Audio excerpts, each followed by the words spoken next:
음악이 가득한 집. 글 마르그레트 레티히. 그림 롤프 레티히. 옮김 이용숙. 아동 및 청소년 문학을 위한 독일 아카데미 대상 수상 작가 책입니다. 이게 뭐야? 오케스트라에 있는 악기들이네.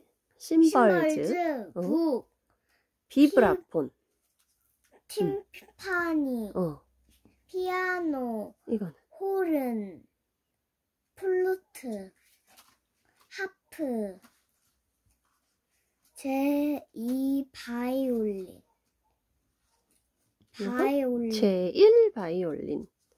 이쪽으로 오면 요건 오보에, 이거는 비순, 바순, 요건 바순, 요건 클라리넷, 클라리넷, 저 위에 이건 담이야? 트롬본, 트롬본. 이거 커다란 건? 튜바, 요거는? 트럼펫. 그 다음 요쪽 이 커다란 바이올린 같은 건 뭐야? 첼로 같아. 커다란 첼로 같아. 맞아. 근데 커다란 건 이건 이름이 뭐래? 콘트라베이스. 그리고 다미가 말한 이건 첼로. 에? 콘트라베이스보다. 얘는 뭐야? 다올라. 비올라. 요건 바이올린. 요건 비슷하게 생겼는데 조금 더 크고 얘는 이름이 비올라. 비올라 색깔도 달라요. 얘는 첼로. 첼로랑 비슷하게 생겼는데 더 큰 건 콘트라베이스. 자, 어떤 책인가 봅시다. 어느 큰 도시에 한 남자가 살았습니다. 머릿속이 온통 음악으로 가득한 사람이었죠. 주위가 아주 조용할 때면 남자는 머릿속에서 울려나오는 멜로디를 따라 불렀어요. 그러면 행복해졌거든요. 하지만 안타깝게도 도시는 조용한 날이 없었답니다. 사람들은 수다를 떨고 자동차는 부릉부릉거리고 전차들은 끽끽 소리를 냈어요. 이런 시끄러운 소리들 때문에 머릿속 멜로디가 사라져버리자 남자는 슬퍼졌죠. 음악 없인 살 수가 없어. 이곳을 떠나야겠어. 남자는 그렇게 생각했습니다. 남자는 그 시끄러운 도시를 떠났습니다. 도시를 한참 벗어난 곳에서 그는 누군가가 팔려고 내놓은 집 한 채를 발견했어요. 집을 팔 사람이 남자에게 말했어요. 아휴, 이 동네 너무 조용해서 도저히 참을 수가 없어요. 내가 귀머거리가 되었나 하고 생각할 때가 한두 번이 아니라니까요. 쿵쾅거리고 끽거리는 소리가 들리면 얼마나 반가운지 몰라요. 그래서 도시로 돌아가려고요. 남자는 그 집을 사서 이사했습니다. 그러자 곧 머릿속에 음악이 다시 돌아왔고 남자는 아주 행복해졌어요. 그 집은 무척 컸어요. 혼자 살기엔 너무 큰 집이었죠. 집안 계단을 올라갔다 내려갔다 하면서 남자는 생각했어요. 시끄러운 도시에서 편안히 살 수 없는 나 같은 사람들이 분명히 또 있을 거야. 그런 사람들도 이 집에서 살고 싶어 할 텐데. 남자는 신문에 광고를 냈습니다.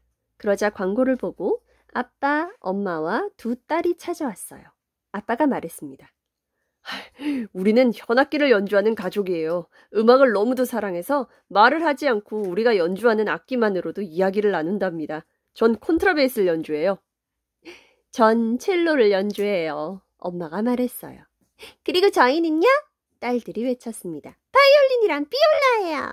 그런 다음 이들은 말을 멈췄습니다. 그때부터는 악기 소리로 온갖 이야기를 들려주었죠. 남자는 그 이야기를 잘 알아들을 수 있었고 이들은 이 집에 살게 되었답니다. 다음 날 또 다른 사람들이 이 집에 살려고 찾아왔습니다. 아빠, 엄마, 어린아들, 그리고 할아버지였어요. 우리는 목관악기 연주자들이에요. 이들은 이렇게 자기소개를 했습니다. 저희들은 음악으로만 이야기를 나누죠. 악기를 불면서 말이에요. 엄마가 말했습니다. 저는 클라리넷을 불어요. 그리고 전 오보에를 연주하죠. 아빠가 말했습니다. 어린아들은 플룻을 불며 날렵한 연주 솜씨를 자랑했고 마침내 할아버지도 느긋하게 바순을 불기 시작했습니다. 아이고. 태생내 주고 왔니? 이들은 아쉽게도 연주를 중간에 그쳐야 했습니다. 이 집에 살고 싶어하는 새로운 사람들이 등장했거든요. 맨 앞에 서서 힘차게 걸어오는 사람은 뚱뚱한 엄마였어요. 그 뒤로 아들 셋이 씩씩하게 발 맞추어 행진해 오고 있었죠. 그들이 들고 있는 악기가 햇빛에 번쩍거렸어요. 우리는 금관악기들이에요! 큰아들이 외쳤습니다. 우린 말을 한마디도 하지 않아요. 둘째 아들이 말했죠. 셋째가 설명했어요. 길게 이야기할 필요 없어요. 할 이야기 있으면 음악으로 하니까요. 둘, 셋! 엄마가 이렇게 외치곤 튜바를 불기 시작했습니다. 세 아들은 호른과 트럼펫, 트럼본을 연주했죠. 현악기 가족의 엄마가 첼로로 불만을 얘기했지만 금관악기 연주자들은 들은 척도 하지 않았습니다. 목관악기 아빠가 오보에로 조용히 해달라는 뜻을 전해도 전혀 신경 쓰지 않았어요. 그들은 저녁 늦게까지 익살스럽게 악기를 연주했습니다. 그런 다음 마지막으로 다 함께 요란한 팡파르를 울리고는 연주를 그쳤어요. 이제 이 커다란 집은 악기를 연주하는 식구들로 가득 찼습니다. 맨 위층 지붕 및 방들만 비어 있었죠.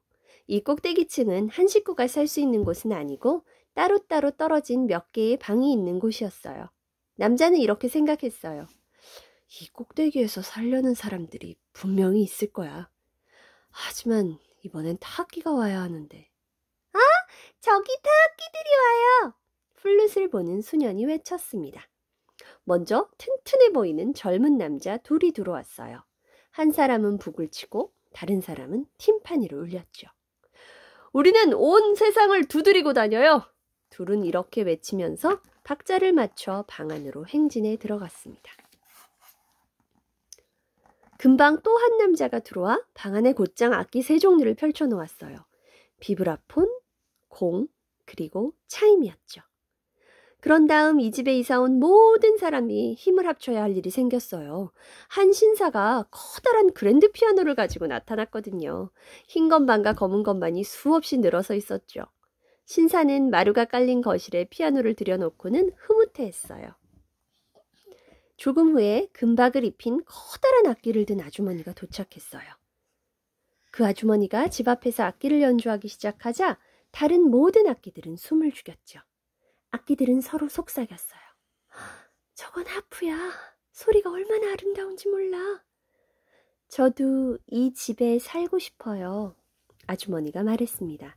남자는 당황하며 대답했어요.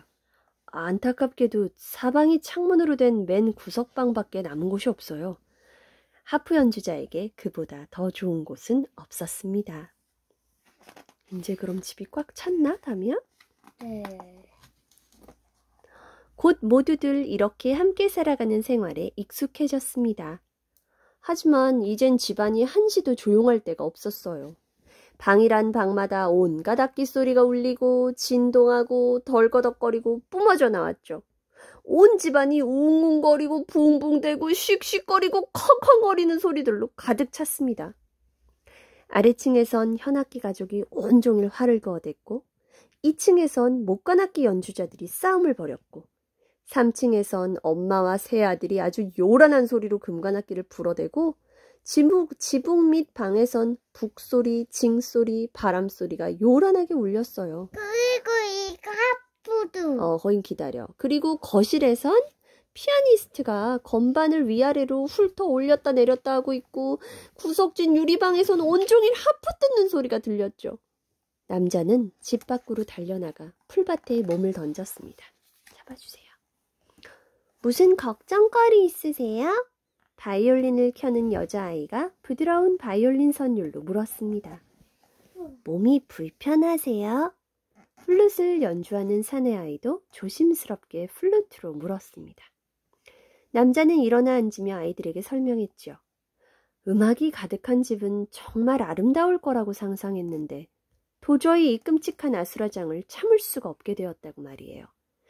남자는 이사 가고 싶다고 아이들에게 말했습니다.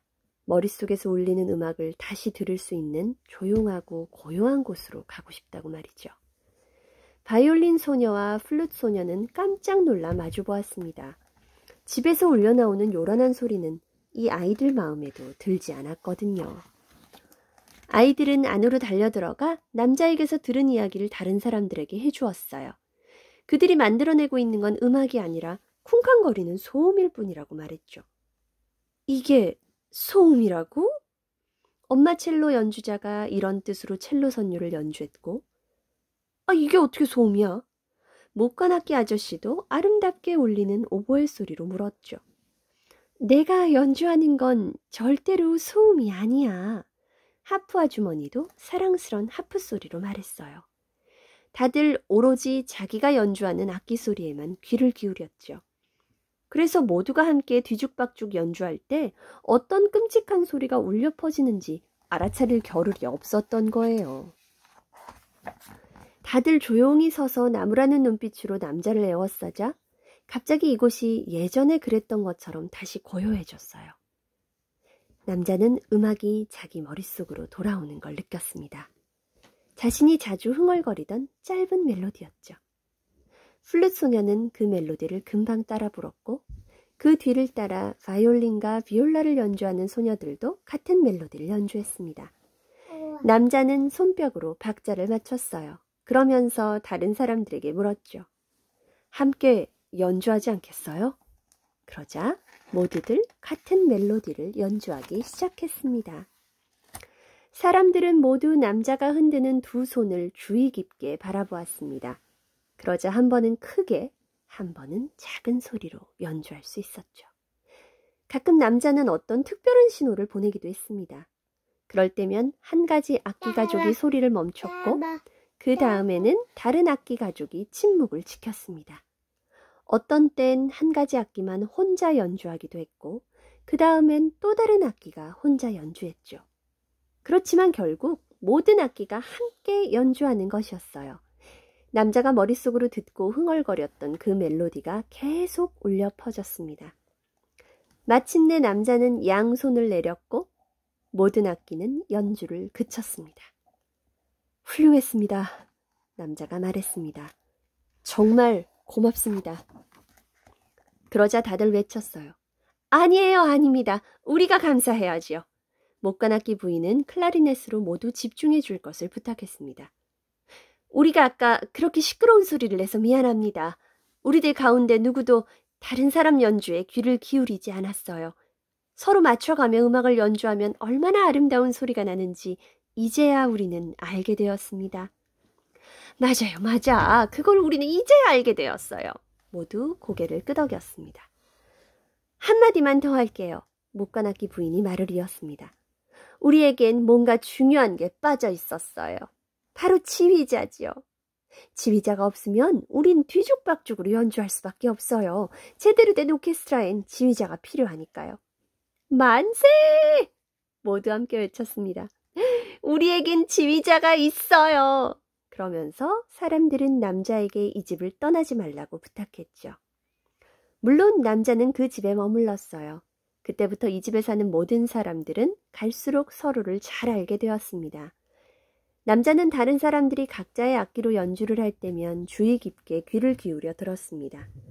그들이 연주를 하면서 꿈을 꾸는지 깊은 생각에 잠겨 있는지 또는 옆 사람과 수다를 떠는지 말입니다. 자주 있는 일은 아니었지만 때때로 악기들은 싸우기도 했어요. 남자는 악기들이 만들어내는 모든 음계를 알아차리고 그들을 멜로디로 이끌었습니다. 남자는 그 멜로디를 사람들 앞에서 노래로 불러주었죠. 저녁마다 모두 집 앞에 모이면 남자는 양손을 들어 지휘를 했어요. 마침내 그 집은 음악으로 가득하게 되었답니다.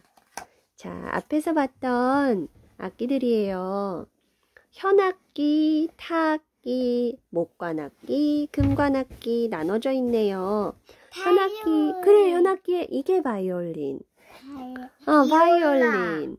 비올라. 내가 좋아하는. 이거. 하프. 가만. 요거는? 하프. 요거는? 콘트라베스.